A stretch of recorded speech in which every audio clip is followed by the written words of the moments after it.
Mike and Jane. I'm glad you like our shower, and I hope you figure out how to make it. Hey, find me on Facebook and friend me. I don't know if I could find you. I think I found Jane, but I'm not sure. Bye. How do they find you? Just look for Jennifer Marks Searle, M-A-R-K-S. And S-E-A-R-L. S-E-A-R-L, but you know that. Bye. So you want a shower video? Here we go. Oh, look, what a beautiful cottage. Maybe you guys should come stay here again. That'd be fun. Well, let's go into the bathroom. We'll look at the cottage. So as you can see, I have a glass shower door. I don't remember where I got this shower door, but I could find that out maybe if you're interested in having a clear glass shower door. It was probably half the price as other doors that I looked at here locally, and I got it online. So we did tile on the ceiling, and this is a kind of an off-white tile, you know, cream tan. You could get even a lighter version. It would still look really good. That's an LED recessed can light up in the top there. It draws just very little wattage. I think 8 watts or so, and it's a 75 watt equivalent of an incandescent. And I did that because I want it to be bright, so it's easy to clean, and people, you know, just know that it's clean when they're in here. And then these are the larger tiles. These are, I think, 18-inch tiles for the field here. And we put a band around, it's right about chest height. So it's 1, 2, 3 tiles up. There's a little bit cut off the bottom of the, no, I think they start at the bottom, but you don't quite see the bottom. Yeah, they're probably all the same. I'd have to get down there. Yeah, they're full tiles on the bottom. So let me start here at the floor. So these are 1.5 inch floor tiles, and we did them diagonally to the rest of the room because we have this diagonal threshold down here, and we wanted to take the diagonal on the floor, and we were going to do diagonal up at the top, up here above the divider strip, but that looked like it'd just be way too much work, and to get everything to line up right, it was going to be a pain. So instead, we kept that going square, and then we did the ceiling tiles diagonal to it. So if I turn this light off, you can kind of see how those work. They're diagonal, and they land wherever they land on the edges, and we just kind of made them so they would be equally centered from top to bottom. So then what you do is you get your middle tile, you get that centered, and then you end up cutting maybe a little bit off your left tile, maybe a little bit off your right tile. But we decided they were really close, so we just left our corner tiles full, next tile over to the left full, and then we trimmed the corner tile. And in this case, we put our small tiles short, matching that mirror image around that corner. Then we went to a full tile until it got to the edge here, and then we cut that. And then the same thing, we just went full tile, because when you walk into it, you don't see that you've got short tiles over there and big tiles over here. So normally you would make those match on both ends, but we decided that wasn't necessary in this case because everything you look at here, 3 tiles works all the way across. And I think we might have had to trim this right tile just a little bit, but visually it looks about the same. And then we mirrored that same thing over here. We've got a full tile to full tile, and then we just have a little strip filler along the edge. And then we've got bullnose that's really 90-degree bullnose, and we just had to work our backing so that we could glide that out. It bumps up ever so slightly as it comes around this corner, but very little. I mean, if you come over here and look, it's pretty, it works. So then we float that out and come around to the outside, and we just went with rather than do bullnose again, we would have had too much, it's a 90-degree corner anyway, we would have had too much busy tile here, and I wanted less tile on the front, so we just went with a cap edging piece along here that's another 1.5 inches. And that's what we ran. We ran bullnose down here on both the inside and the outside.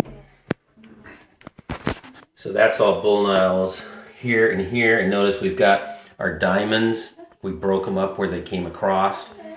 And we put diamonds on the floor.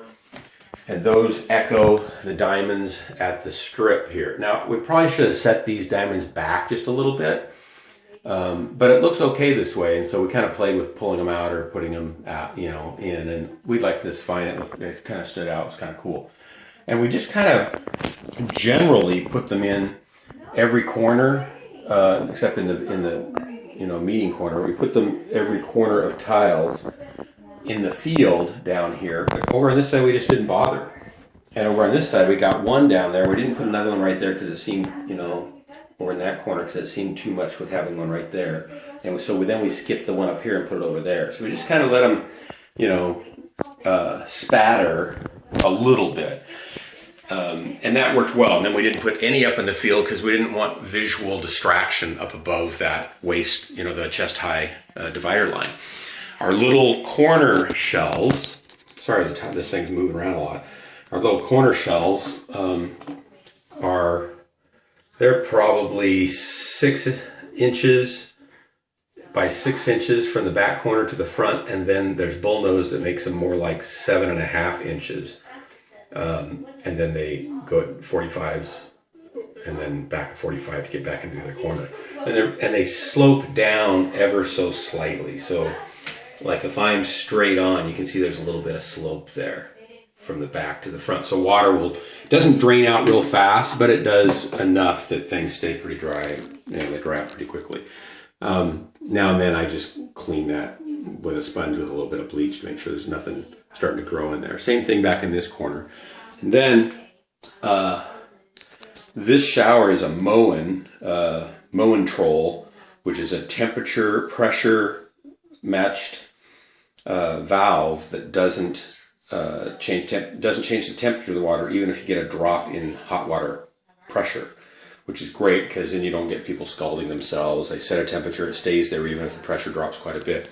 And it's a Moen head also. And I don't remember, it's the bronze. You can find it. It's about $500-$600 for the set. I found it for about, I think, $380 online on $360 online on sale.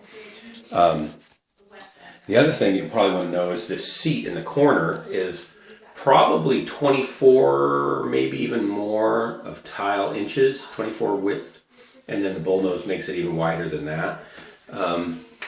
So you can almost tell it's like 18, so that'd be 24, so it's maybe 28 inches across, and then it's a full tile depth. So if you look back from the front of the tile back to the back corner, that's as much as we could get out of a tile turned at 45. So it's 18 inches from here back to the very back. Underneath, we put in some metal L bar going back across the, how can I show you this? This slopes down at about a 30-degree angle. And up underneath, along with this, underneath this is some metal L bracket. And then we put the backer board down onto that, so it's really well supported here. And then we put the tile on top of that backer board. And then underneath, we actually put tile up against the backer board. And then we put these tiles in after the ceiling was in, right? So after the ceiling was in, we put these tiles in, and these hold that up all the way down. They hold that. So when you get on this seat, it is rock solid. And there's no flex, there's no bow, and it's not going to crack from people actually sitting on it because it's strong like you wouldn't believe. And so that works great. I used a self-sealing it was unnecessary to seal the tile seal or tile grout. So you kind of basically wipe it in or trowel it in, and then you lightly sponge it off, with a little bit of water, and you just keep doing repeated passes going either diagonal or across the grit, across the trough direction. And that takes a while, but it's not terrible. And I'm pretty happy with the with the grout. It's not as tough as the grout you have to seal, but it seems plenty tough. I'm gonna have to fix a couple things down here where this slid around, and you can see where it kind of cracked. Not the tiles really, that little crack in the tiles from a cut, but the grout's kind of funky through there, right on the right there. So I'll fix that. And I had to jack some stuff up, so I've got a little bit of a crack along the inside of the threshold here. I'll just take I've got a tool that I can grind that out with, chew that out with, when we don't have guests for 4 or 5 days, if that ever happens. And then I can re-grout that, because basically my floor is bowing up here, because I had to get my door for the bathroom set better. And I can just fix that. So there you go. These, that's kind of all you really need to know. This has this little plastic strip, clear plastic strip that's a weather strip, and the door comes in and closes against that, and then water just runs down. And then I've got a weather strip on the bottom that just clears this threshold. And there's another weather strip on the other side that goes on the door, and it's got a little, you can see it's just a little piece of rubber that follows the curve of whatever you're putting it into, right? So there you go.